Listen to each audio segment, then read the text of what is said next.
Hello Dave is brought to you ad-free by my supporters on Patreon. Become a Patreon yourself and get your name listed as a supporter at the end of every video by following the link in the video description.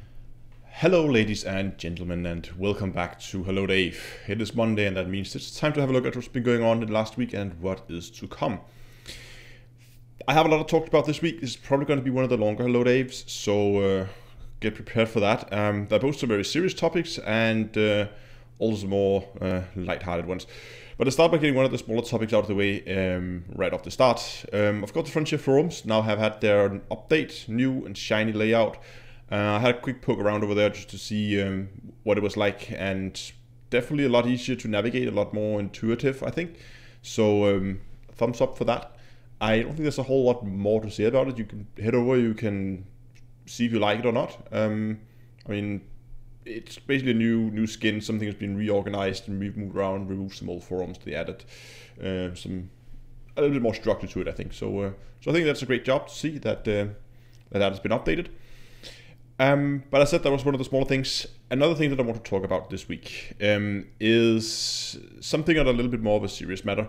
You might have heard the whole news about the EU passed the Article 13. I believe it's now been moved to 17 or something like that. But it's still going under the name Article 13.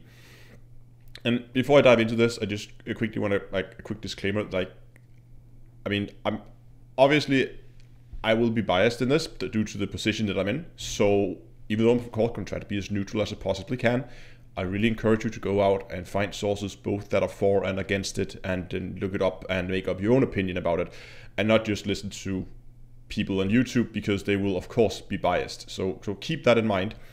But again, I'll try to be as neutral as I can here. Now, Article 13 in general, the main part of it, which seems to be the most important part, or at least the part that most are talking about, is the fact that the responsibility for platforms to ensure that there are no copyrighted content on the platforms have been changed a little. So far, it's been, I believe the responsibility has been on the uploader, and it's now been moved over so that the platforms have to proactively go and search for this and make sure that it never actually makes it up to the platform. I mean, if we take YouTube as an example, as this right now, if I upload a video with some music that is copyrighted, then the copyright holder can go in after the video has gone live and say, this is my music, and they can then decide what they want to do with it. They can like take down the video, or they can claim it for themselves, which is the most common thing I believe people do,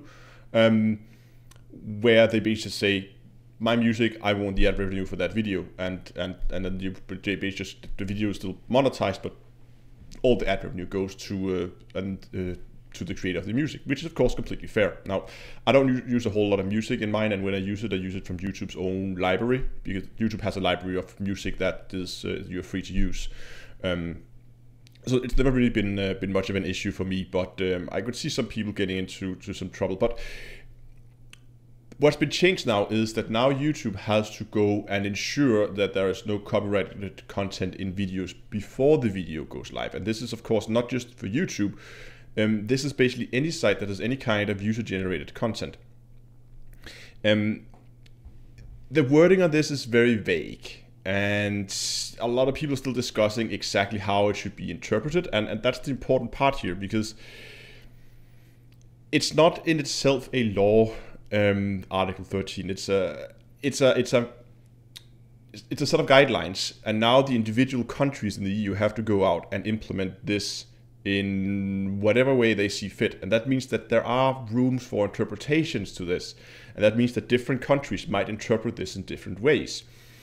So there might be some countries that might take a very minimal implementation of this, where it just barely meets the requirements, and others may have a very strict view on it, or have a very strict interpretation of these new laws that have to be implemented. So it can change a lot from country to country how this is implemented. But overall, it seems that the idea is that larger sites like YouTube, Facebook, stuff like that, they would have to implement some kind of automated algorithms, features, some kind of automated systems that would scan stuff before it goes live. Now, the main question that popped into my head was, how? How could... YouTube has the advantage that a lot of music is already on their platform, so they have access to it to kind of do the comparison. But take a site like, I don't know, Twitter, right? If somebody uploads can you upload videos directly to Twitter? I guess you can, or Facebook, at least you can on Facebook. So let's say someone uploads a video directly to Facebook. Where is Facebook gonna get access to a library of all copyrighted stuff? That is movies, that is books, that is music, it's news articles, everything. They have to have somewhere where they have access to this whole library of things, so they have something to compare to. I don't see where they're going to get that information from them. Somebody will have to provide that kind of service to have all those IDs so they could look it up. YouTube already have their content ID, which I've talked about can be used to go in and identify if you're using music from a specific publisher. They can then go in and claim the video. That's a whole nother topic, the whole content ID, and that's a very debated topic as well. I'm not going to dive into that right now, but so as I said, this is not only the largest sites like YouTube and Facebook that are affected by it. It's a lot more widespread than that. There are 3 requirements that a site needs to fulfill if they should not be affected by this. And the requirements are that they need to have been available for fewer than 3 years. They need to have an annual turnover of less than 10 million euros, and they need fewer than 5 million monthly unique visitors. The 3-year one alone means that not only Facebook, Twitter is going to be affected, Reddit is going to be affected, Wikipedia, and even the frontier forums will have to take this into consideration. And of course, you could argue, well, how much copyrighted content could possibly be uploaded to the frontier forums? Well, it seems, again, this is a little vague around the whole, but there's something with also linking to copyrighted content, like news articles. So if, let's say, someone writes a news article, we've seen this before, right, where Frontier would announce new stuff through a news media. It has happened before, happened almost at every patch actually, that some small information is being not leaked, but Frontier is giving a third-party news media they get the chance to be the first to publish this information, right? And of course, what would happen is that news article will obviously be owned by that news media, but if someone then takes that article, that link to that article, and posts it on the Frontier forum, well, technically, I guess that would not be allowed because that article is copyrighted content, and you're now uploading a link to copyrighted content on another forum. But then you could argue, well, it's about the game itself, and it's a little vague around that area, and I'm not 100% sure exactly. Again, I guess that depends how the individual countries interprets it.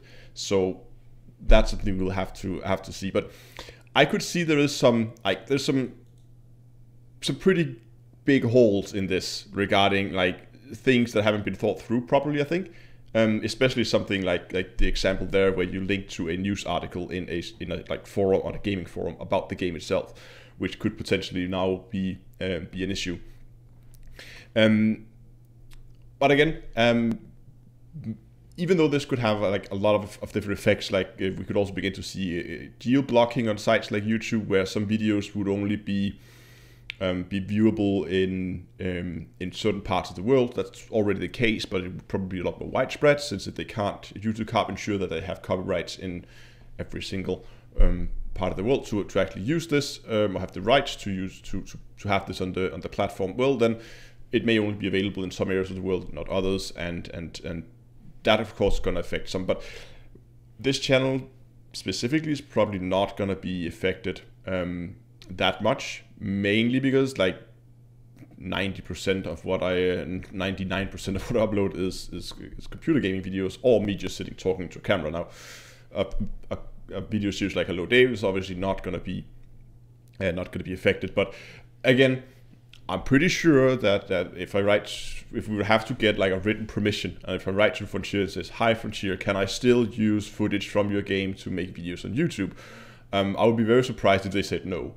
And any other game publisher, for that matter, would be really surprised if they said no. If someone comes out and say, "Hey, I would like to give you free promotion. Are you interested? Can I use your game to give you free promotion?" So I don't think that gaming YouTubers as such is going to be that affected by it.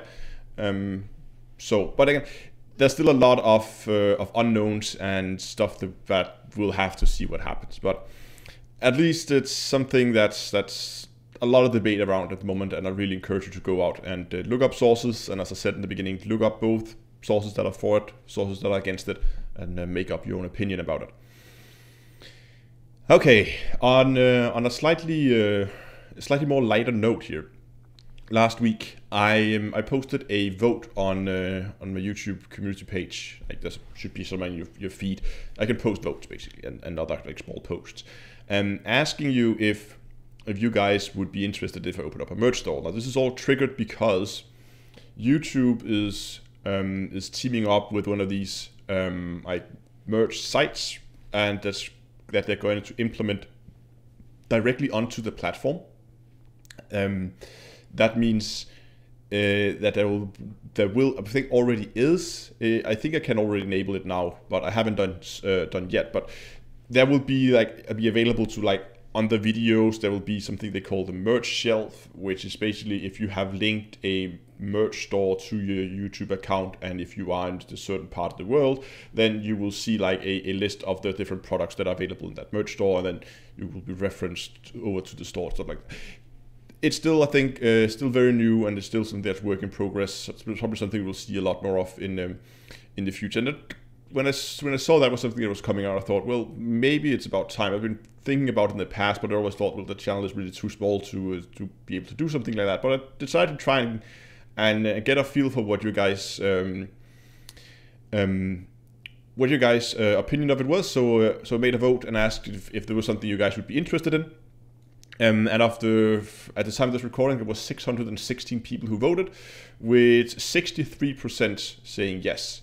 That's a lot, to be honest. It definitely seems like it's something that's a positive attitude towards. So it is something that I am beginning to work on.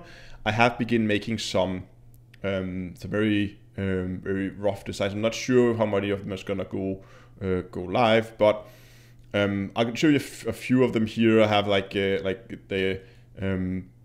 of course like basic ones with just the logo on a t-shirt, but also try to do something a little bit more interesting. I've taken the logo and I made replace the colors with for instance, here's it's an image of the Pleiades sector, or the Pleiades nebula. I also have one with the Horsehead Nebula. And now that we are talking so much about copyrights in this video, yes, I have ensured that I will at least be absolutely sure that I have the rights to use these before anything goes public. Also, someone of course suggested that I should make a Carlos, like a Remember Carlos t-shirt, or like products, and yes, also something I'm working on. And this is where I'm heading into a little bit of a snag, because I would really like to have like a rough sketch of a viper, like a red viper, which was Carlos was flying, if you recall that. But of course, the viper design is owned by Frontier, and so I've contacted Frontier and showed them a sketch of the design and said, "Is this okay? Is this something that I can do?" Have not heard back from them yet. So, but there's a lot of like work in progress with this at the moment. A lot of the comments that you guys posted said that sure, they would be interested, but I mean, paying 25 euros for a t-shirt is probably not something you would do, and I completely understand that. I'm not interested in overcharging this at all. I would like to keep this, of course, as cheap for you guys as possible. But of course, since I don't have the ability to go out and handle everything from production to all the logistics of shipping and in case of returns and all that stuff, myself. So the only option I have is to team up with one of these sites that handles all that. But that of course means that when I put a product up on the store, when I set the pricing, I have to subtract the production cost that they have, and of course they need a cut as well. And after they have gotten their cut and they cover their own production cost, then I can begin to add whatever it would something else, so that I also get a small profit out of it. And pricing, of course, is like it's a difficult topic. I mean, I don't want to go and like completely overprice it, but again, it would also be kind of odd. I could go all the way down to pretty much their production cost. That is of course an option. I don't know. I'm still working on the final pricing model of where it is, but I'm trying to keep it, I mean, as low as I can. But anyway, that is to come, and there's just some work in progress, as I said, behind the scenes, and there'll probably be a lot more about it. I'll love to show you some more designs and stuff if when I get a little bit closer. And if you have like ideas, or if you want to do a idea for it, if you have an idea for a design, you're more than welcome to contact me and talk about it. I'm always open for input. Yeah, last week as well, Minoton was a great success. I think we were 4 people. I think 5 people. 5. I can remember 5 or 6 people. There was at least like 5-6-ish people who signed up, showed up for the event, and it was really fun. I think doing something different. It was a lot of logistics to keep everything running. So I think it was good that there was only fairly few number of people. But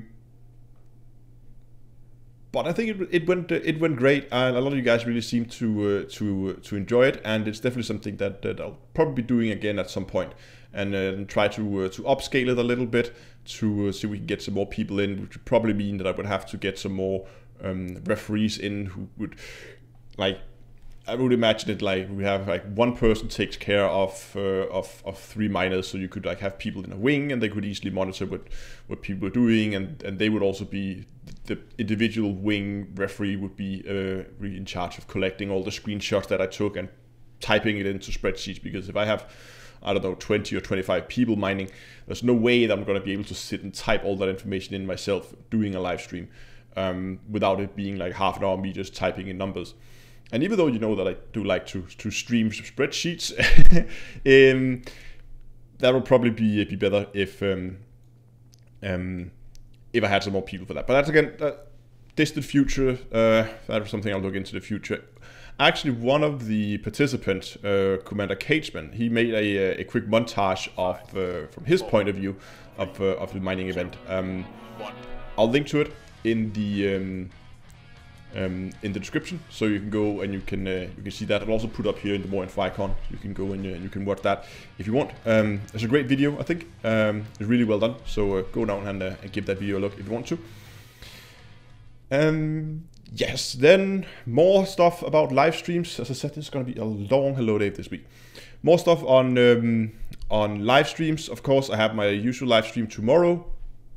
Almost usual. Because of daylight saving, the time slot has moved according to in-game time. In-game time is of course GMT.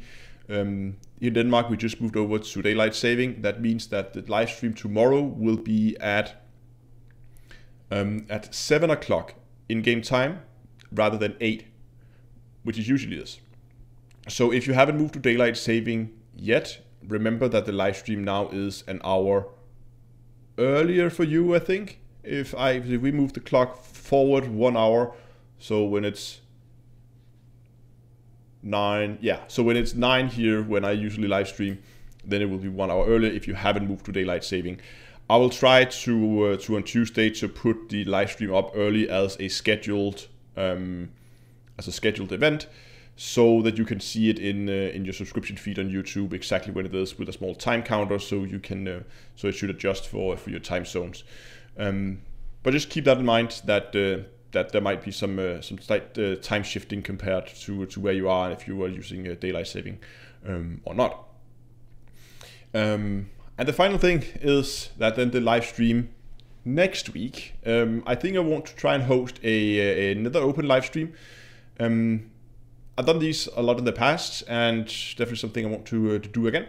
And this time, what I had in mind was that as many of you as want to participate can join up. We're gonna get some SRVs. We're gonna find a good planet with a nice canyon, and the idea is we're gonna do a basically like a hill climbing race event where we're gonna see who can get from the floor of the canyon to the top of the canyon as quickly as possible in an SRV. Either everybody at the same time or one at a time and then timing it. I haven't really decided that yet. But I think it could be a fun event to try and see some SRVs rolling down the side of a cliff and maybe exploding at the bottom. I don't know, but at least it was a ton of fun when I was driving around doing it just randomly on a live stream like a few weeks ago.